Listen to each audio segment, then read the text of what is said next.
All right, writers, let's talk about a personal narrative.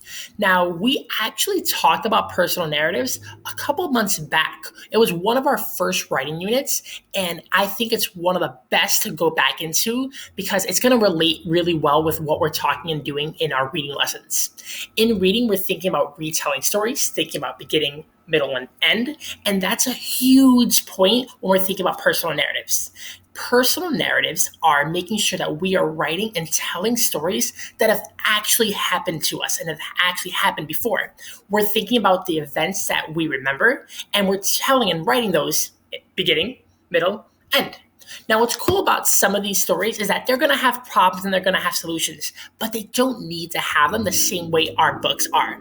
What the important thing is when we're thinking about and writing our personal narratives is we're making sure that we're using sequencing words, first, next, then last, for example, and making sure that we're writing them in a way that makes sense and really can be understandable to our reader and to our listeners. One of the things that you can see that I've already started to work on was I have my topic in the center, and I've kind of brainstormed some details to go along with my topic. Now, I'm going to go into more detail about that in a little bit, but before I do, I want to kind of help you guys think through how I chose my topic.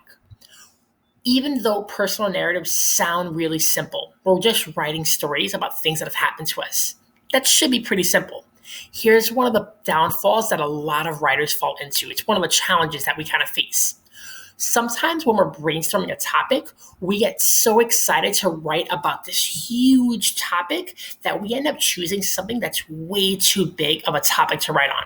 Here's an example of choosing a topic that is way too big. If I wanted to write something about like my summer vacation, that would be a topic that's way too big. My summer vacation lasts a pretty long time. I did so many things. It was a really long time over summer break. That would be too big of a personal narrative topic because that would end up turning into a chapter book. There's too many events to happen. When you're thinking about your personal narrative topic, one of the biggest things that I can recommend and the biggest feedbacks that I can give is making sure you're choosing a topic that is small enough that you can write details about. It doesn't need to be this great big topic. It can be a small topic that you can add a lot of your own details about. And you can even see some of the things that I started to jot down. Now, if you want to really dive deep, here is my topic, my first time at Six Flags. This was one day, and it wasn't even the whole day, but I thought it was a pretty great topic and a pretty great story to think through because it was a lot of fun.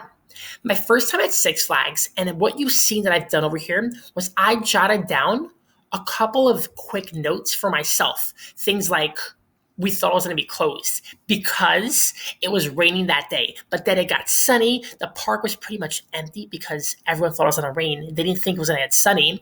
I went on a huge roller coaster. I was nervous. There was hardly any lines. You can see all around here. These are just some notes that I took all about my first time at Six Flags. This helps me to brainstorm. And this is the first thing I do with anytime I'm writing about a personal narrative topic. I'm thinking about how I was feeling. I'm thinking about some of the big things that were there. I'm even thinking about the people who were there with me. This comes before I start actually doing any writing of my beginning, middle, and end. This is what I recommend you guys really work through. If you want to do it on the computer, you are more than welcome to. I went into Google Docs and I opened and inserted a drawing. Insert, you go to drawing, you create a new one.